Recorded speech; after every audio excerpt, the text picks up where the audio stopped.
Hello，大家好，我是 Jeff。大家对于来美国读研究所的同学印象是什么呢？成绩很好，学霸，家里很有钱，小时候常去欧美旅游，英文超级好，又或者是很有想法，早早就规划好自己的人生呢？我自己本身呢是大学毕业之后来美国读了1年半的研究所，从来读书到现在也在美国混了好几年了。不过现在回想起来，当年会来美国读书其实并不在我的人生规划里面，不仅申请的过程很赶，也没有那种一定要留在美国工作的目标。会想留下来工作，转换领域，以至于重新调整人生规划，那都是来美国读书之后才开始的。现在回想起来，也觉得人生真的是计划赶不上变化。那接下来就来跟大家聊聊我当年为什么会来美国读书的故事以及过程吧。我跟身边很多朋友不太一样，一开始就对出国留学很有想法，他们通常都在大1、大2的时候就开始规划拼成绩。我一开始甚至对在美国这个国家读书或者工作没有向往，甚至可能有点讨厌美国这个国家。在来美国读书之前呢，我是没有去过英语系国家旅游或是游学的。出国完最多就是跟家人去日本、泰国这样。我对于美国这个国家的认识，除了电影、电视剧、网络资源外，大部分就是听家人说的。准确来说就是我爸啦。我爸在我刚上大学的时候呢，就有一直跟我提出想我去美国读研究所，看看世界的想法。也会依照他对美国的认识啊，或是他来美国读书的朋友的孩子的经验呢，来说服我去世界最强的国家，就是美国读书看看世界。他觉得这样会对我的人生视野很有帮助。现在回想起来，其实也蛮感谢我爸花这么多口舌在说服我出国留学的。但现在先让我们回到那个我刚考上大学，觉得自由自在的时空吧。当时刚从高中考大学的地狱中毕业，就有一种接下来我要决定我自己的人生啊，父母别来管我的那种叛逆的心态。对于当时我爸跟我说的那些话，我其实根本就是听不进去的。我还记得他那时候跟我说啊，如果你能申请上美国研究所，老爸就是借钱啊、卖房子啊，也要让你去念之类的。我那时其实就觉得，拜托你不要再帮我决定我人生了，我想干嘛我自己会看着办啊，就是那种你知道，老爸越叫你干嘛你就越不要去做的概念。我还记得他那时候还有跟我说什么，来台大，去美国。我那时候还觉得，你不要拿你那个年代的 slogan 出来跟我讲好不好？都已经2014年了。反正我后来是完全没有把这些话放在心上了，也因为叛逆的关系，对于美国这块我从未踏上的土地有了一种厌恶感。那想当然尔，大学前3年我过得很快乐，成绩也很烂，完全无视了一开始我爸跟我说啊，你成绩不能太烂啊，不然怎么申请美国研究所这件事情。我对于来美国读书想法的转折应该是从大3开始的，差不多是那个时候开始，身边要读研究所的朋友会开始准备，不管是国内的考试还是出国的申请。我那时候其实一开始也是犹犹豫豫的，有3个选项嘛。第一个不读研究所直接工作，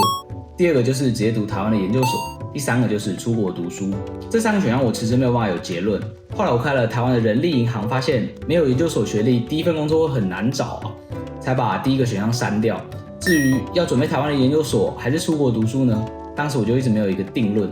因为我大学前2年的成绩太烂了，我知道这根本很难拿来推甄台湾的研究所，所以我一开始其实是有在准备要考台大机械系的研究所的。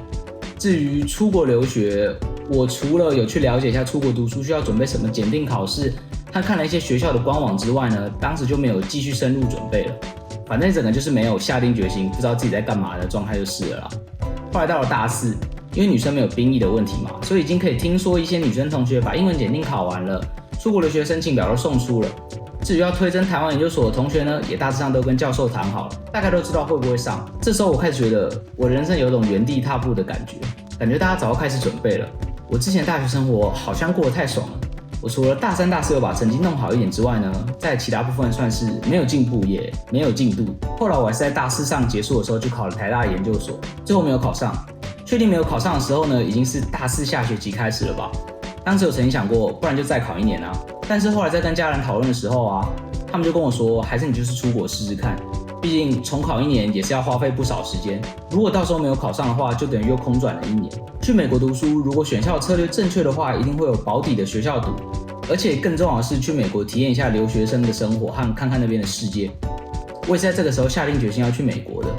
现在回想起来，觉得刚上大学那时候的自己也蛮好笑的，因为不想听我爸的意见，所以就没来由的讨厌美国。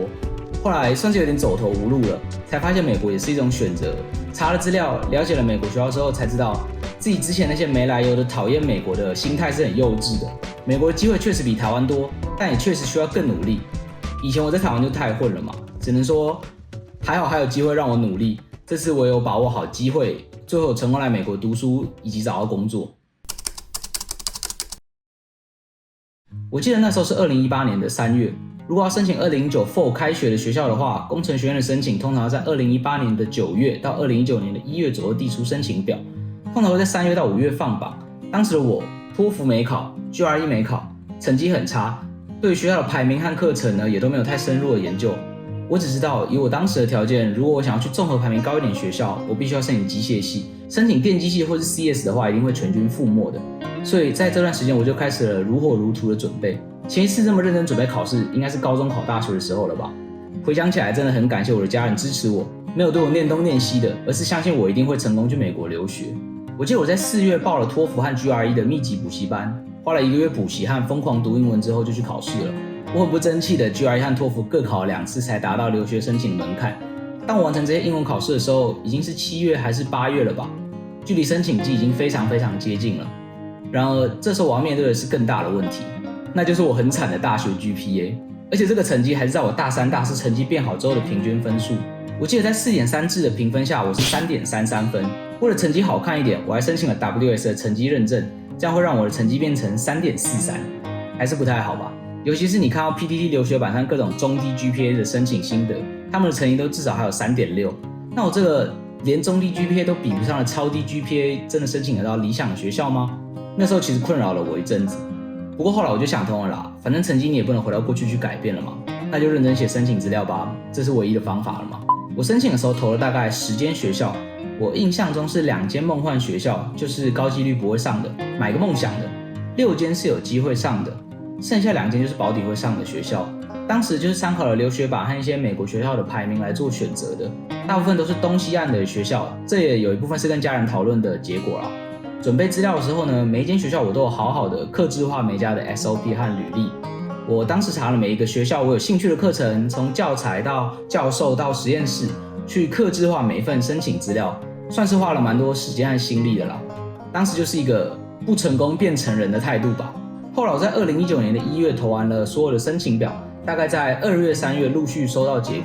我的印象很深刻啊，我在那年除夕收到了 ASU 的 offer， 代表至少我有学校可以读了。真的是松了一口气，我终于从一个没有研究所读、没有人生方向的鲁蛇，变成了即将到美国读书的留学生了。之后我在3月还收到了 Columbia 和 UCSC 的 offer， 最后我就是选择了 UCSC 的机械系啦。从我决定要申请美国研究所到收到第一个 offer， 其实也就过了大概1年的时间。跟其他早早开始准备的朋友比呢，其实真的是没有很长的一段时间。我是真的觉得我蛮幸运的，也真的是很感谢一路支持我的家人。在我拿到这些 offer 的时候呢，我其实还没开始想要不要在美国找工作，要不要转码，就更不用说先刷题了。就是来跟这边读 CS 硕士的朋友比呢，完全就是一个状况外的状态就是了。当时心里就是想着，终于有学校念了，没有空转人生了。至于转码找工作，那些都是其他的故事了。之前有做过相关的影片，如果有兴趣的话，可以去下面资讯栏找找看连结哦。那下一部影片我会跟大家聊聊所谓的留学生症候群，也会综合一些我自己的经验，大家就千万不要错过啦。那以上就是我来美国读书之前的故事。如果你喜欢这个故事的话，可以帮我按个赞，或是订阅这个频道，也可以分享出去给更多需要的人哦。我之后会在这个频道分享更多的 Vlog 和我的美国故事。我是 Jeff， 那我们就下部影片再见啦 ，See you。